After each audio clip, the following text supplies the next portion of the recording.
This is the story of a mural by Leonardo da Vinci that has possibly been hidden for 500 years behind another fresco, in the same hall where Leonardo da Vinci and Michelangelo once worked at the same time. Nearly 50 years of research have not been enough for Italian scientists and art historians to agree on whether that work still exists, or whether, in truth, it was never painted at all.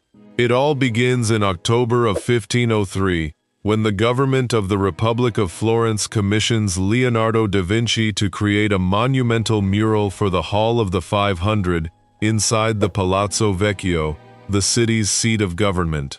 The commission is signed, on behalf of Florence, by none other than Niccolò Machiavelli, a functionary of the Republic at the time, and the contract would later be revised in May of 1504. The chosen subject was the Battle of Anghiari, a real engagement fought on the 29th of June 1440, in which Florence had defeated Milan, and the choice was anything but random.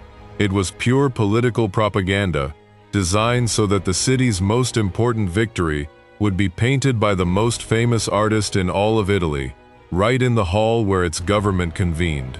And here appears the detail that makes this episode unique in the history of art. On the opposite wall of that same hall, almost simultaneously, Michelangelo was commissioned to paint another mural, the Battle of Cassina, so that two geniuses were working just meters apart from each other, competing, literally, inside the same room. Michelangelo never got beyond the preparatory cartoons, which were moreover destroyed in 1512, while Leonardo did manage to put paint on the wall, and that is precisely where the problem began. True to his experimental spirit, he decided not to use the traditional fresco technique, the one that requires painting quickly on plaster while it is still wet, and instead tried a method inspired by texts of Pliny the Elder, similar to encaustic, which would allow him to work with the same calm he brought to his oil paintings. The experiment failed. The colors did not adhere properly to the wall and began to run. Leonardo managed to finish only the central scene, known as the Fight for the Standard, and around 1505 or 1506, he abandoned the work entirely upon leaving Florence, allowing that unfinished and already deteriorating mural to coexist for nearly a decade in the hall, alongside Michelangelo's incomplete cartoons. What survived of that central scene is known to us today only indirectly, above all through a copy painted by Rubens around 1603, now held in the Louvre, and through a few engravings from the period. Half a century later, between 1555 and 1572, Duke Cosimo de Medici commissioned a complete overhaul of the hall from the painter and architect Giorgio Vasari, who enlarged the space and around 1563 covered the east wall, the very one where Leonardo had worked, with a new fresco, the Battle of Marciano in the Val di Chiana, completed between 1568 and 1571, measuring 7 meters 60 by 13 meters. For centuries it was assumed that Leonardo's unfinished work had been lost, covered over, or outright destroyed beneath Vasari's new decoration, and that is how the story stood for more than 400 years. Everything changed in 1975, when an Italian engineer named Maurizio Serracini, specializing in the scientific diagnosis of works of art, noticed a detail in Vasari's fresco that almost no one had spotted before. About 12 meters above the floor, on a small green flag, tiny letters spell out, Cerca Trova, seek and you shall find. Serracini began investigating on his own, and in 1976, he carried out the first ultrasound tests, with no results, although the idea had already taken root in his mind. If Vasari admired Leonardo so much, might he not have built a new wall in front of the original to protect it, leaving that inscription as a deliberate clue? The suspicion had support, because there was a real, verified precedent of Vasari doing exactly that. In Santa Maria Novella, in the same city of Florence, around 1570, he had covered Masaccio's Holy Trinity, a fresco painted around 1425, by placing a stone altar and a new painting over it. That work by Masaccio remained hidden until 1861, when the 16th century altars were dismantled and it reappeared intact, and that precedent made the theory about the Anghiari far less far-fetched. For decades, Seracini continued his research, more or less on his own, until in 2005 the real turning point arrived. Using ground-penetrating radar and X-rays, his team detected a cavity of between 1 and 3 centimeters, and up to 4 according to some later thermal analyses, between Vasari's wall and the original wall, the only cavity of its kind behind the 6 large frescoes in the hall.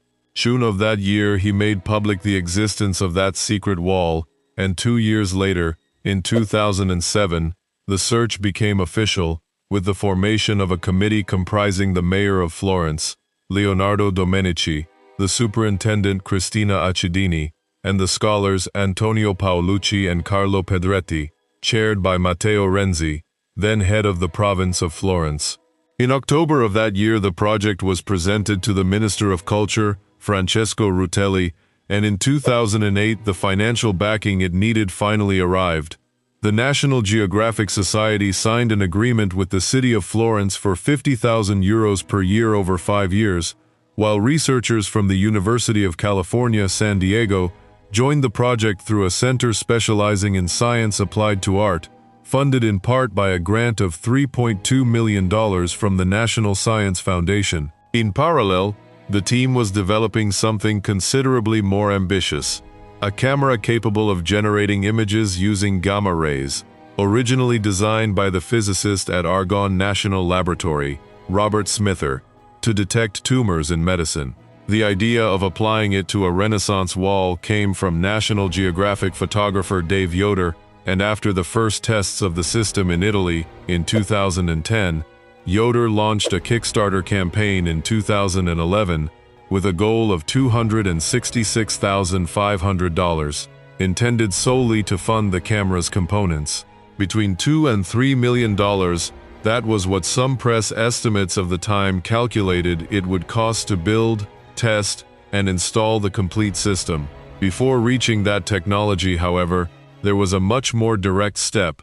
In November of 2011, the team obtained authorization to drill into Vasari's wall with an endoscope, a tube with a camera barely 6 millimeters in diameter, and after identifying 14 possible points, they ultimately opened 6 holes, all in areas where the fresco already showed cracks or previous restorations, always under the supervision of the Opificio delle Pietre Dure, Italy's official heritage restoration institution. On the 12th of March 2012, at a press conference, Seracini and his team announced the discovery, inside the cavity, of traces of black pigment, a red of the lacquer type, and a beige-colored layer, and Seracini himself summed it up as follows: "This data is very encouraging.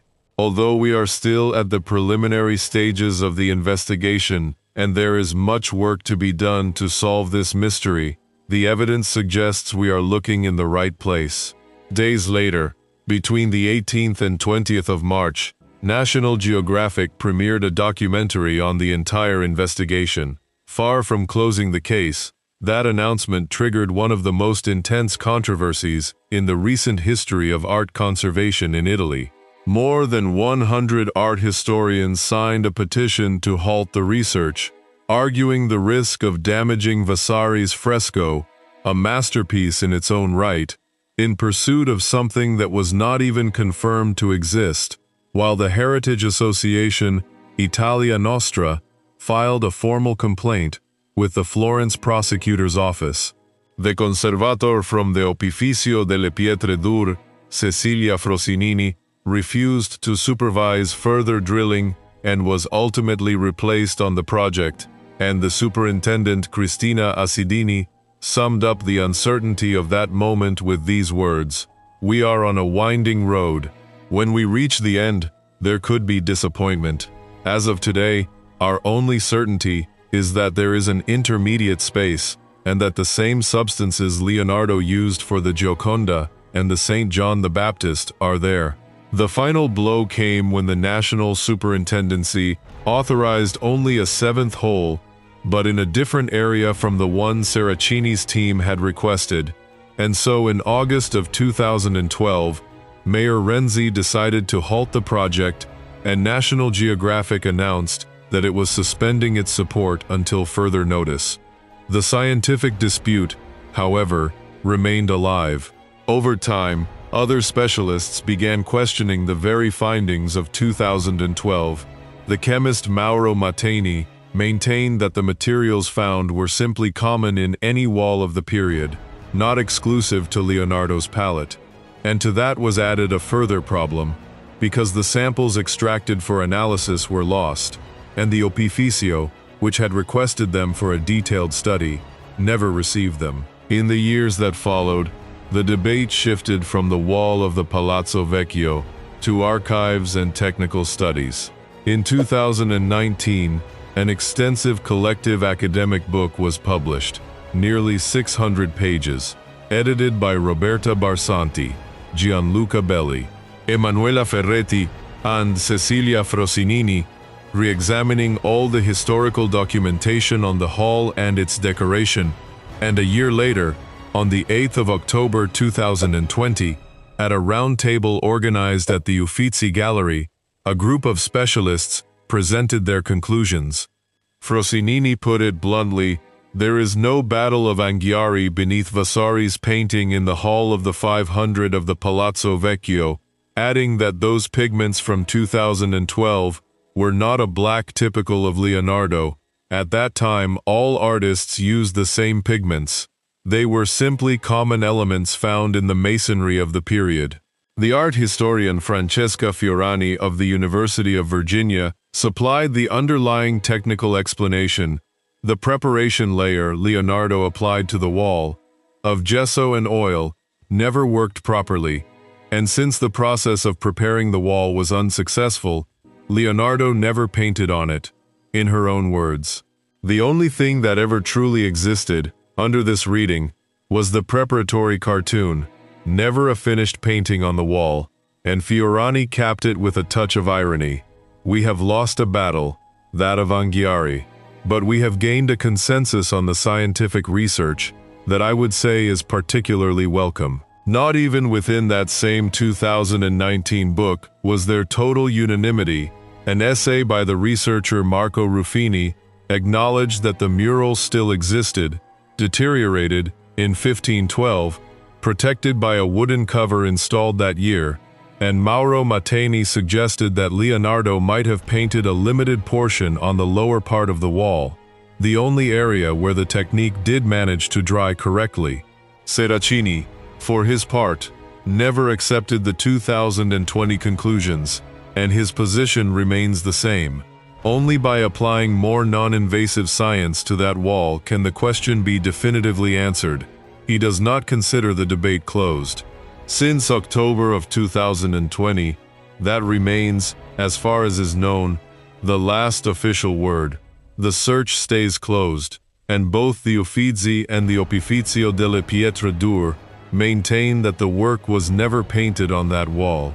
The subject, however, has not disappeared from public debate, and on the 2nd of February 2025, an opinion piece published in the Washington Post put it back on the table, arguing that recovering the work would be unlikely because the art establishment has united to prevent further research at the Palazzo Vecchio, and describing the entire episode as a story of experts obstructing what could be the most significant cultural discovery of our time. As far as can be verified, no official response from the city of Florence, the Uffizi, the Opificio delle Pietre Dure, or the Italian Ministry of Culture followed that article, nor has any announcement been made that the investigation will be reopened.